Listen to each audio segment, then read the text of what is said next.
Tapos all po, alam niyo ba kung ano yung mga points na yan?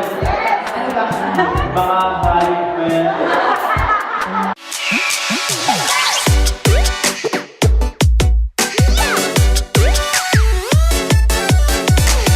Hey Sparkles! This is me, Kim. Nandito ako ngayon sa Grab at papunta ako ng Precious Pages sa bago nilang office sa Santo Domingo.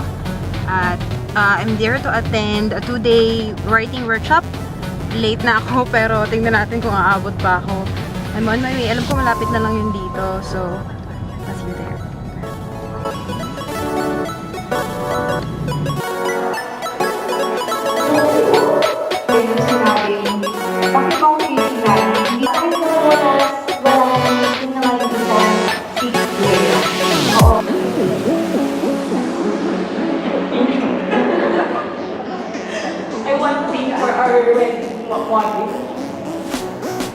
gusto ko po si Domingo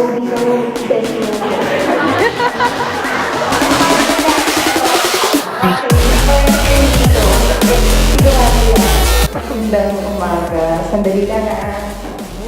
Ako po si Agent. Matagal na po ako nagsasalita. Dito pa na magsimula po ng kwela. I always remember and your time starts now.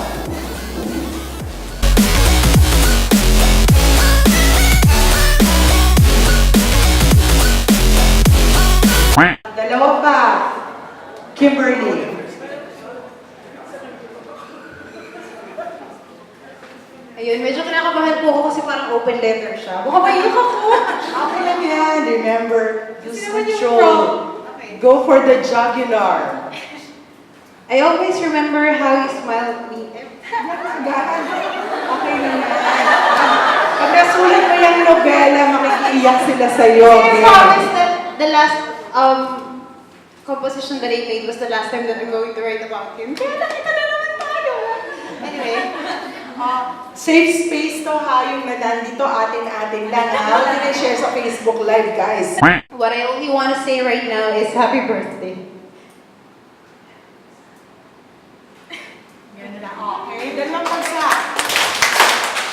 Okay, see, when it's strong, totoong insight, yung nararamdaman nyo, di ba? Ganun din yung magbabasa, nakikinig, or magbabasa ng libro mo. Kasi yung truth nyo, di ba? Yun yung lumalabas. Kung inedit ni Kimberly yun, malamang up to now nasa second line pa siya. Kasi iniisip niya na pag nabasa to ni birthday dude, baka mamaya i-judge ka or pag binasa sa ng ibang tao, baka ganito. Pero dahil hindi mo na inisip muna yon at sinulat mo lang yung na hindi mo pinag-iisipan, then it's all out there, no? Bakit ka? So, lunch na namin. Kakain muna kami ng lunch. Sino ba naganda ng lunch natin? Sila din? Sila din. O, ayan. Kakain na po kami. Tapos kung ano pinagagawa ko dito. Kakain muna kami. So, tapos na kami kumain ng lunch. At hinihintay namin mag-start yung next part ng workshop. Ang magsasalita ay si Miss Rostan at si Miss Sophia. Ayun. So, yun, gusto ko magsurap yung catering nila. Sabi ko, ikaw muna, magandang racket ito. Magdala-diretso ako, hindi ako umalis ng private. Sa private ako nag-submit lang. Gusto ko lang muna sabihin na hindi nagugulat ka sa kung... Yan, we're waiting for the last speaker. Tapos ang hina daw ng photos ko kasi bawal daw maingay dito. Bawal daw maingay. Tapos nagpa-picture po kami kay Miss Rostan. Tapos, yung isa po dyan, blurred talaga yung picture. Sa kanya, ang ganda ng kuha niya. Diba? Thank you, Ma'am Ellie. Ayun, good afternoon, everyone. Good afternoon. Ayan. Huwag tayong magkahiyaan dito, ha? Ano lang, chill lang itong magiging discussion natin. And siguro medyo personal. Brand, after ko ipo siya na parang pambansang third wheel. So, nakagawa ko ng story out of that. Pagpasensyahan niyo ako, ha? First time ko matutok sa tingal na ganito sa Precious. Okay, ang topic ko na nasa sa akin ay yung PPC brands. So, natapos na yung day 1 ng PHR Romance Workshop. Tapos, iniwan ako ng mga kasabay ko. Dapat ako na papuntang Quezon Avenue MRT Station. Tapos, iniwan nila ako. Ayun. Tapos, babalik kami dito bukas for the second day. At, kailangan ko munang alamin kung paano ako makauwi. Day 2. So this is the second day of the PHR writing workshop. Natawa ko kasi paulit-ulit ko lang sinabi ito. Lagi na lang palpak yung recording ko. Anyway, hindi ako late ngayon today. Mag-film screening kami ng Pretty Woman. Kahapon yung mga speakers. Ngayon, film screening tsaka writing activities. So excited na ako. Yes. At nanonood kami ngayon ng araw-gabi. Pwede nyo panoorin yan sa ABS-CBN. ABS-CBN, tama ako. Hindi ko alam kung anong oras nga lang, pero manood kayo sa ABS-CBN. So, ito yung mga kasama ko. Hello. Hi ka daw. Hello. Hindi kasi picture yan. Hi, fans. Hi, fans. Kaway din kayo, guys. Guys, hindi tayo busy dito. Kumaway kayo. Diba? Commercial ko lang libre. Ano may sinasabi ka? Salamat po sa libreng kape. May libreng pakape dito, tinapay. Baka gusto niyong dumalaw. Kape at tinapay.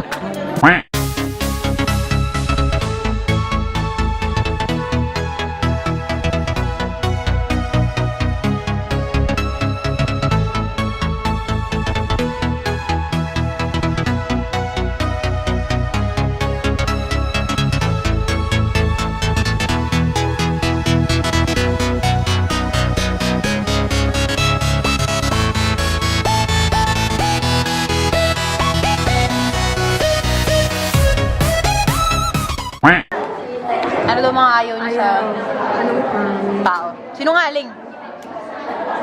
Sinungaling ka!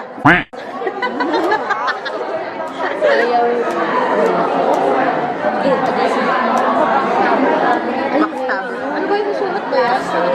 Ayaw ka na marinig. Isang sagot sa isang grupo. Okay, tayo naman lang din. Sinungaling nga! Boy. Ilagay mo na lang yung pangalan. Ilagay ko na lang yung pangalan. Uy!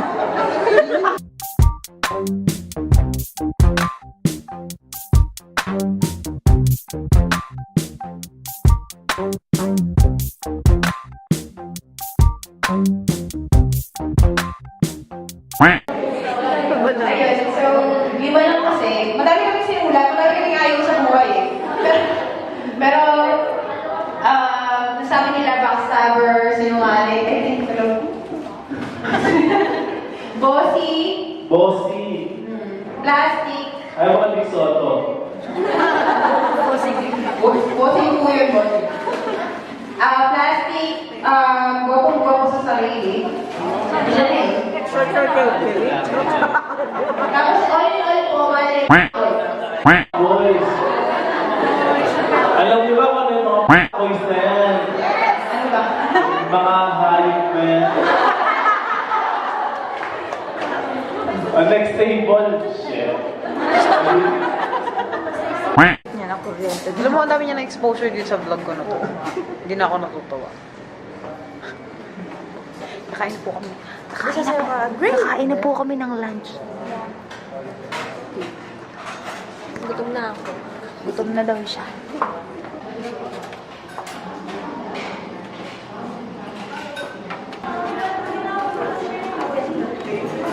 Meron pong gulay, may chicken, wala pong Thai part, wings lang po. Let's eat the dokimasu.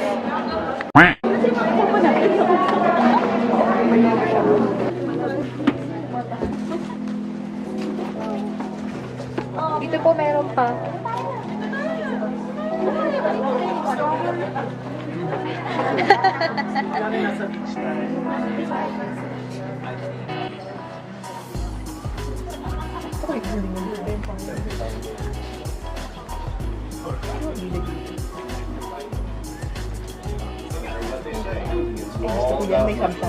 So let's imagine, ladies, that you're a savings and loan officer.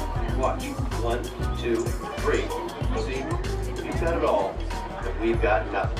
I pretend my ship's not sinking.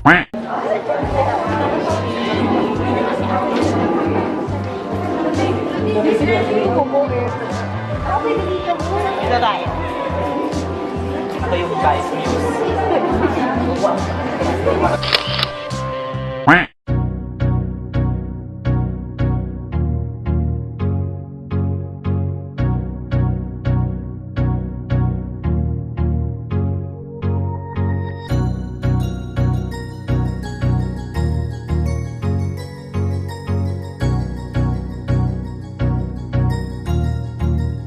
That's good.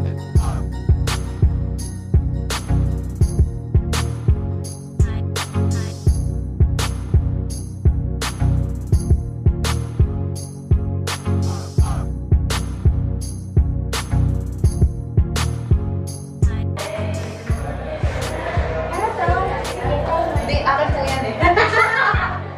Kala ko seryoso na. So, tapos na yung second day. Hindi pa nakita yung mukha ko. Tapos na yung second day ng PHR Romance Workshop. Tapos, i-interviewin kami. Say hi, guys. Ayan. So, iniintay na lang namin. 1 minute lang to, pero kanina pa kami nandito. So, orasin namin yung mag-i-interview. So, 1 minute starts now. Hi, ako po si Kim Tungol. Nalaman ko po tong PHR Romance Workshop sa Facebook. Since follower na talaga ako ng PHR ever since, doon ko nakita yung workshop. And every year, gusto ko talagang sumali. It's just that this year lang yung naging chance ko talaga para sumali sa workshop na to. And I started writing romance novels, siguro mga grade 5. And yun talaga yung nag-trigger sa akin na gusto ko talagang sumali sa workshop na to because I know that this is something that could help me in the future.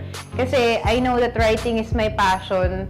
At PHR didn't fail me at all. Kasi sobrang dami kong natutunan dito sa workshop na to. Like how to start getting your readers hooked to the story, and mas madami pang iba.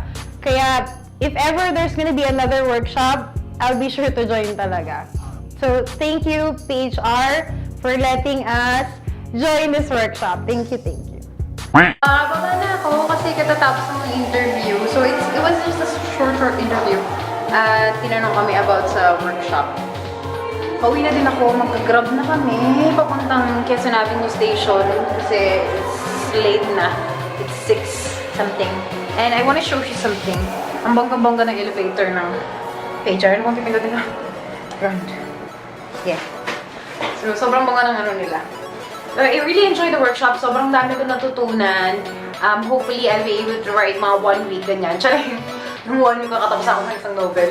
Pero sobrang helpful ito para sa aming mga aspiring writers.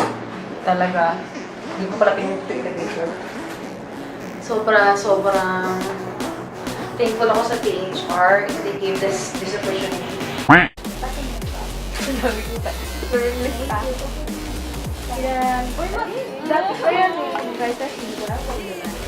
Ano ba yan? Wala na ang pera, pero hindi ko mapigilang bumili. Bumili ka pa, Bet? Ano pinaglalaban mo? Uwi na tayo eh. Cool. choices dito, kaya lang marami ka din pambili. And thank you for watching this video. So please subscribe if you like this video and give it a thumbs up. Thanks for watching as always. I'll see you next time. Bye-bye!